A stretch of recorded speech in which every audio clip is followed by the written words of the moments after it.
Hello, here I am again. Today I will explain what caffeine has to do with panic attacks and anxiety attacks. Now first let me explain what happens during a panic attack.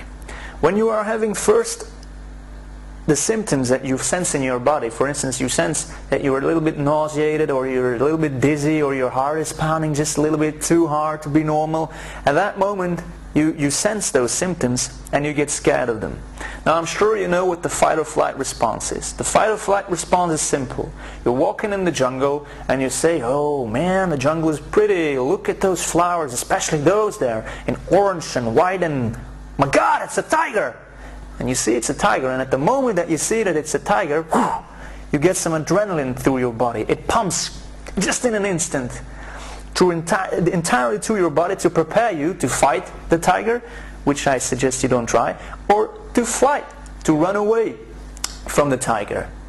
That is what happens. And I don't know if you can mimic the feeling, but if you are walking downstairs and you almost fall, so you just trip, but at that moment your heart is beating like crazy, and that's what the adrenaline did. It just prepared you to fall or not to fall.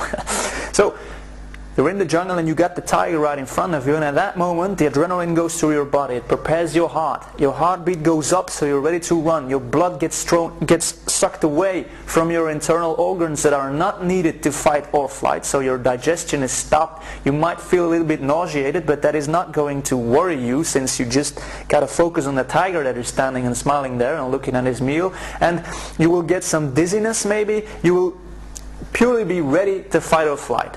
That's what it does.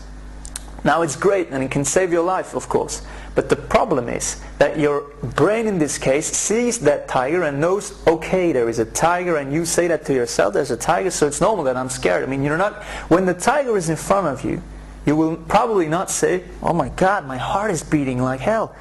Am I going to have a heart attack? I better call the ambulance because I'm going to have a heart attack. You're probably not going to think that. You're going to focus on the tiger. Now the thing is, suppose you're driving your car and you get in a huge traffic jam, and say that you're scared to drive your car, and you're especially scared to be in traffic jams. So you're sitting there and you sense your heart beating faster. At that moment you're going to say, oh no, my heart is beating faster. At that moment you will be afraid of the internal symptom you are having. Now for your brain it's exactly the same as a tiger. If your brain is scared of a tiger, it creates adrenaline because it knows you're afraid of something. There is no tiger. It just knows you're scared to death of something. And if you're scared to death of those symptoms, the adrenaline will come and you will get that fight or flight response. Now what does this mean? You're sitting there in your car. You get the fight or flight response, meaning it will make you nauseated, a little bit dizzy, your heart will pound even faster. So what do you say? Oh my, it's real.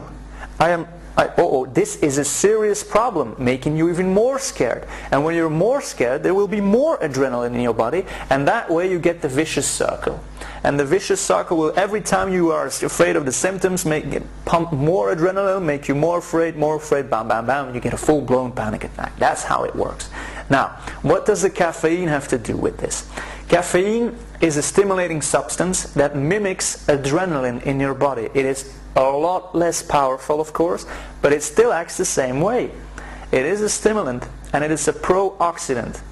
Now what does this do is that it will increase your heart rate. It will make you a little bit dizzy. It will make you a little bit nauseated. And for some people they have to drink a lot of caffeine to get this, but for most people, probably you and me, the sensitive people, we get it rather fast. And you might say now, okay, but I am drinking caffeine for 20 years or even longer, and I drink 8 cups a day, and I mean, why is it a problem all of a sudden?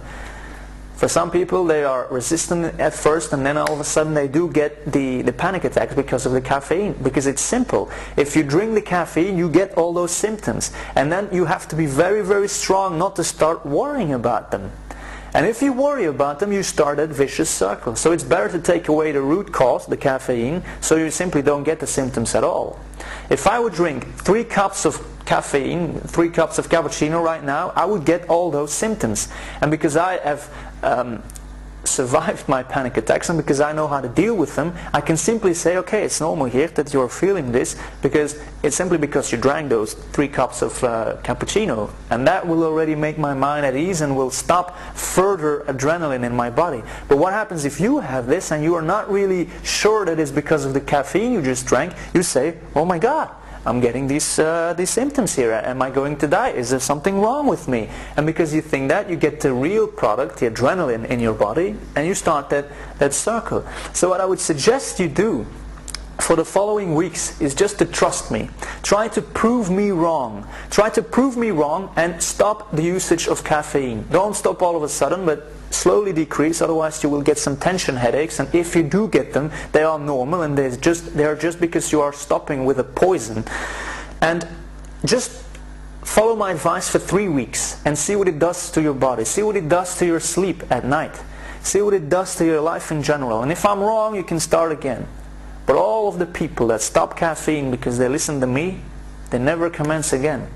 And I know in the beginning it is very, very hard because caffeine and tea, because tea contains tea and it's the same as caffeine, so no caffeine and no tea. Some people say, what am I going to drink? Now for instance, I drink just hot water with a little bit of lemon squeeze, you can buy it in a bottle, some lemon juice and a bit of sugar, real sugar, no aspartame, no NutraSweet, real sugar. I'll just drink that. But the thing that's going to happen in the beginning is it's going to make you a little bit more tired, but you will sleep better at night. Because what you do right now is you don't sleep very well at night, do you? You don't sleep very well if you drink a lot of caffeine and then in the morning you wake up tired. So what do? Hey, I gotta work today, so I'd better drink some caffeine. You drink some caffeine and at 2 o'clock in the afternoon after your heavy meal, oh man, I'm tired again, I'll drink some caffeine. You won't sleep very well at night because the caffeine is still in your body. Even 1 small cup of coffee in the morning at 6 a.m. can make you sleep bad at night. Now if you do that, then of course the next day you will be tired again and you're again in some sort of vicious circle. So you have to break 2 vicious circles today, and that is 1, stop with the caffeine, and 2, when you sense the symptoms for whatever reason, do not worry about them and know that if you do worry, that you start a vicious circle. Now that was my lesson for the day. If you want more lessons, make sure that you subscribe to my free newsletter on attackyouranxiety.com. Enjoy and talk to you soon. Bye bye.